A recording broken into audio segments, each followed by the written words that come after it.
Damn, I started my semi-final one review saying I had a love-hate relationship with this contest, and bloody hell did it continue and really test my patience this year. I mean, everybody's saying it has been the most controversial and politically charged Eurovision that I've known of in my lifetime, but I'm now going to go through what we know happened and why I think it happened based on my intellect and putting two and two together. So, this country is stuck in a bit of a double standard because a certain other country about 3 years ago got booted out of Eurovision for invasion and starting a war. Dubious as to say if there was an invasion in this country's instance, because technically they're destroying what they claim as their territory even though they don't administer it. Territory is ministered by an extremist government, but a lot of people think that this country's government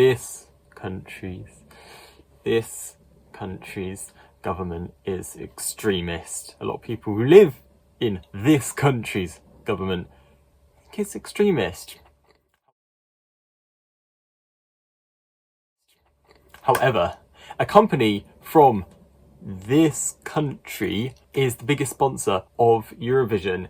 It may be called Moroccan oil, but only the oil is from Morocco. It then gets sent to this country to be turned into, I think it's like beauty and skincare products. But as a rule, I don't even think this country or the other country, Russia, should be kicked out. For one reason in specific, is that their governments are not made up by singers. And as long as there is no government sticking their fingers in the pie, and it's just a completely apolitical song with a completely benign message to any politics of the country or what's going on, and not used as a propagandist piece, I'm fine with that. However, I don't really trust Russia to do that. And it turns out we couldn't trust this country to do that. Because they came to the contest originally with a song called October Rain, referencing a certain truly horrific event that happened in this country in October that started this country invading and so far almost having completely flattened a territory they claim, and they have made almost 2 million people homeless. So, of course, being they're overtly political and referencing something very much in the current conscience that this country's government is trying to send a propagandist message about in a certain way a lot of people disagree with.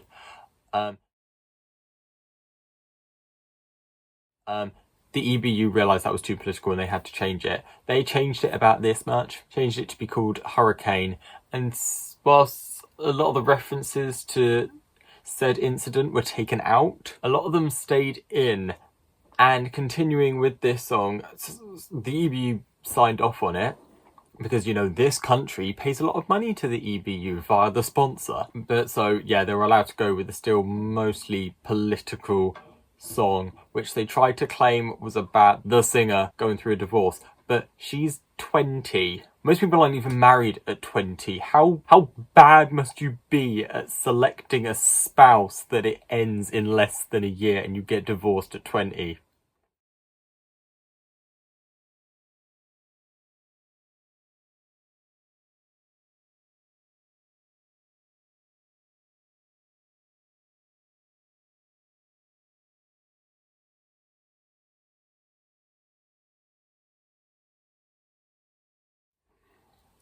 And this is another step into realising it wasn't just the TV channel.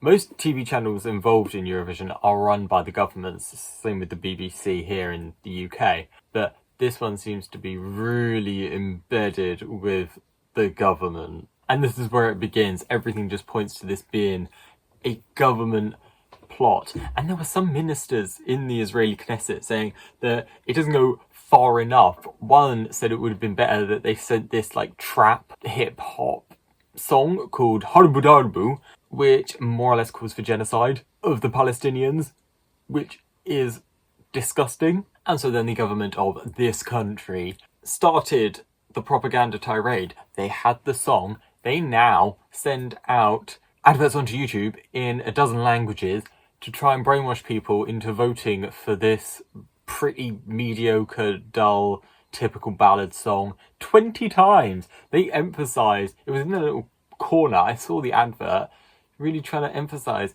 20 times.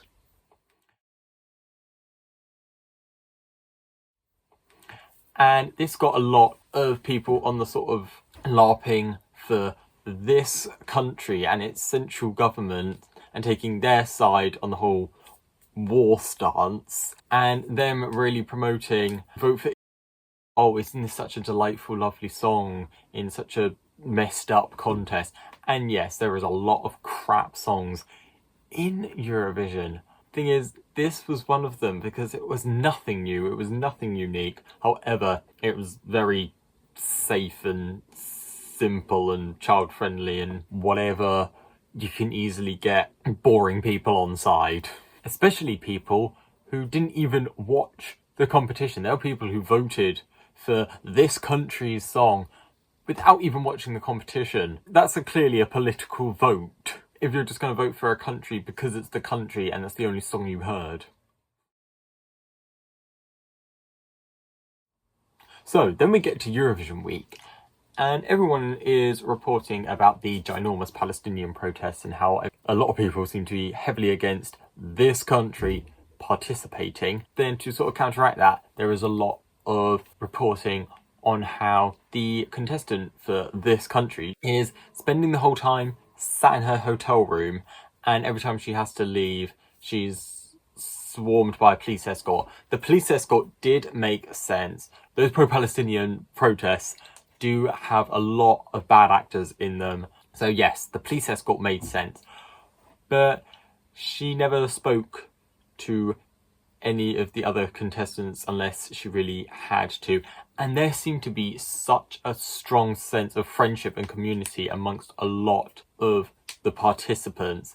Like the Spanish band representing San Marino started a group chat. I just think she didn't want to talk to any of the other contestants, and her team told her not to in case any of them said anything too controversial or against the propaganda plan, the regime, I don't know what to call it. So she only ever turned up at press events where I assume they all thought that the other contestants would stand in line.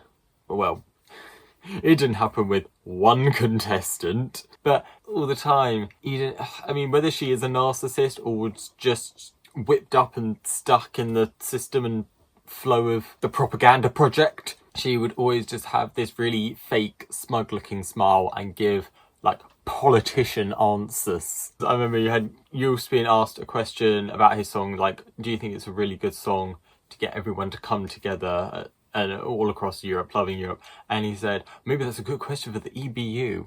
And it would go downhill from there. So then, semi-final 1 starts. And the double standards start up again as well. So the Irish contestant, they couldn't have ceasefire written in an ancient Irish script on themselves. I stand by my opinion that Bambi Thug's performance doesn't really count as a song. However, finding about all the ins and outs of this situation makes me respect them quite a lot more than I did just from looking at the song. Anyway, they weren't allowed to wear, I think it's called Ockham script, on themselves saying ceasefire. The EBU threw a massive hissy fit over Eric Sada, who has Palestinian heritage. His dad is from Palestine. He wore a small keffiyeh around his wrist. That was apparently too political for the EBU, even though it's more so a cultural symbol. But the political undertones of this country's song is apparently fine. But then we get to the semi-final that this country is in, and so is the Netherlands. They have the press conference. Joost not only challenges the EBU, but also challenges Eden when someone says, like, do you think, like, being here, you bring a threat to safety of the other contestants? Eden herself, no, but her delegation, yes. Her delegation had been spending the whole week filming everybody else to make spiteful, hateful social media posts about if they dare say anything against the plight of this country DF. And it just seems to be an attack campaign being wielded by the delegation from this country towards the other participants. Bambi from Ireland makes several complaints to the EBU about this. So do delegations and singers from other countries. Nothing is done. Joost is a little more direct. He came back with his now utterly iconic, why not? And I think this is where the delegation from this country decided he had to be booted. He'd stepped too far.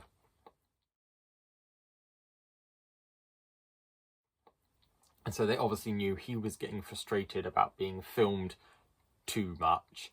And one thing he said, Avrotros, I think it was Avrotros reported that he clearly said to the EBU's team is to please not film him just after he'd come off stage in any situation. One camera person refused to follow this request. Joost got angry at them and made a firm gesture at them to move away, which apparently was too far, even though Avrotros tried to have a civilized debate with the EBU. The EBU put their foot down because they didn't want to lose the precious money from the sponsor from this country. So they booted him. But this was really a nail in the coffin for the EBU. The head of Avrotros said, fuck the EBU. What would be the last time? And then the moment of gold. We unfortunately couldn't witness this in the UK because we're a different country from Italy. But Italy got to witness it, and then we all got to witness it the morning after.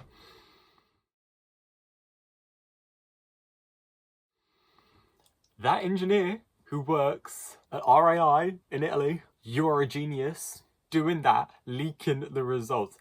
That person clearly saw the stats for votes and was just like, how the fuck did this country get over a third of the vote when the song was that mediocre and dull? It was just like, this is too weird, I'm publishing it. And this country went from like destined to come close to the bottom, not even qualify, then suddenly shot up to second in the odds. And it looks to be that all this desperation to manipulate the vote and get all the LARPers on side to vote for a song in a contest they're barely paying attention to 20 times seems to be working. And then the final rolls around. Merely that morning, hours before the final was due to start, was when Joost, the Dutch act, was axed for no reason. We know it's for no reason. It's all political. It's all the propaganda machine.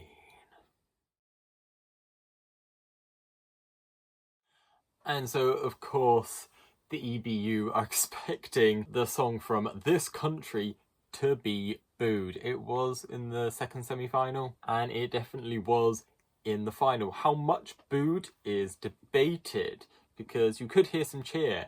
However, it's most likely that was artificial, because there are some footage of people in the audience, and the boos were a lot louder. Granted, they would have been taken by people trying to say, like, look, we're all booing, so anti this country. Still, it showed a much higher level of boo than cheer. So maybe it's more likely that the cheers were recordings. And that really accentuated itself when the executive supervisor of the EBU suddenly came on screen to say his classic line, even though he's only been in the job for 2 years, "You're good to go." Yeah, I'm pretty sure the audience were more thinking, you're good to go fuck yourself, because that boo was anthemic. There was not a single cheer. I think Pietro was just there on the stage, just like, oh fuck, how do we deal with this? There's gonna be a riot soon. You chose one hell of a year to host Eurovision. Loreen, you chose one hell of a year to win the year before. And this was literally 5 minutes after the Linda Woodruff character did a song gushing over Martin Oosterdal. Bad timing is an understatement. That thing flopped like that.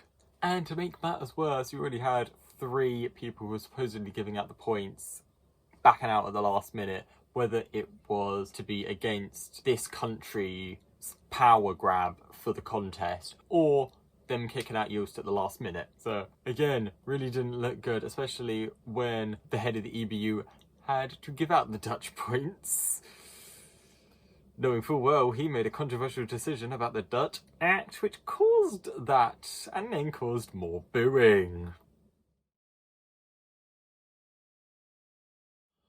Luckily, thank goodness, the juries absolutely loved the Swiss entry, which was my personal favourite.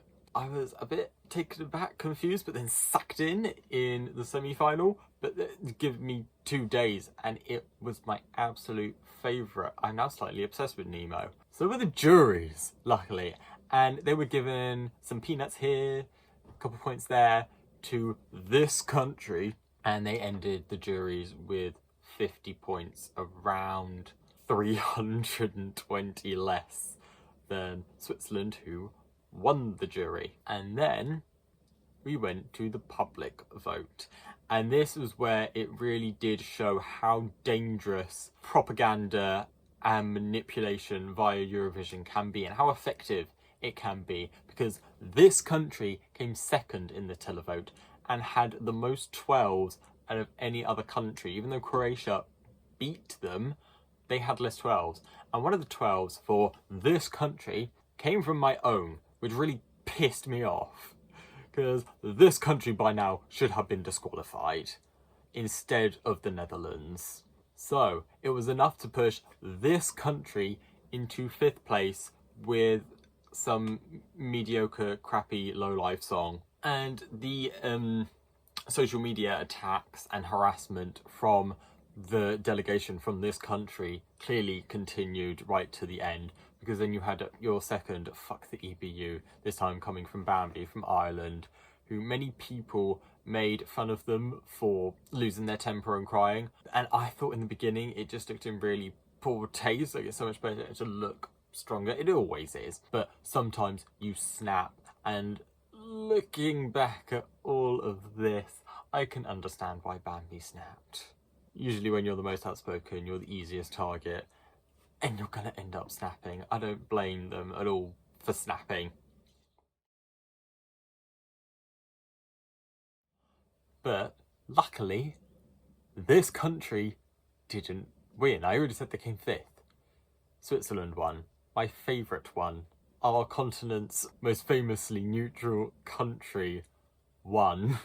Thank goodness. Not only did the best song, in my opinion, win, I mean, let's face it, it merged 4 genres in less minutes and managed to pull them off and integrate them all into each other flawlessly. Nemo is a fantastic singer, especially the fact that they could sing that opera and all those other lines and do that fast rap whilst jumping and swinging around on a massive Lazy Susan.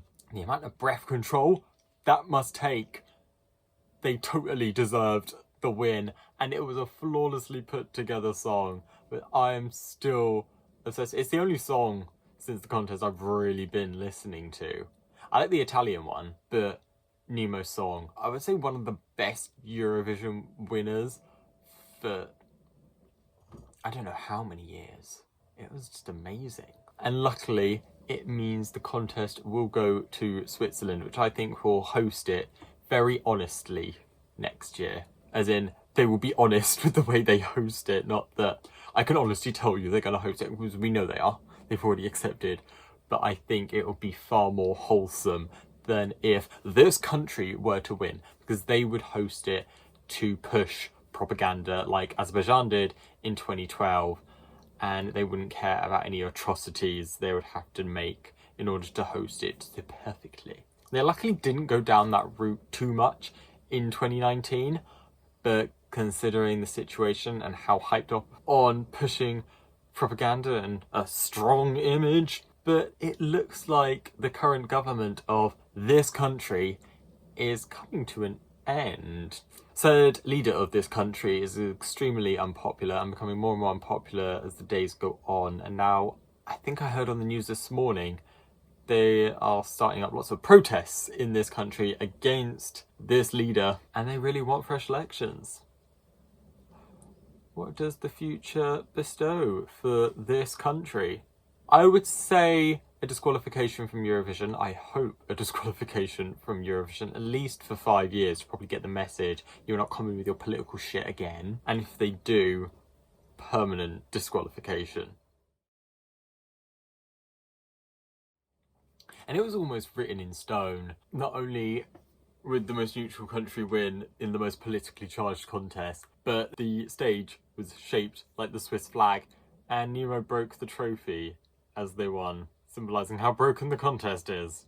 They even commented on the contest being quite broken and how it needs to fix itself in post-contest conference, and alluded a little bit to it in their congratulations speech. I feel like in the end it all just came together, and that's why I do have hope for the future of the Eurovision Song Contest, and I think Switzerland will do us proud.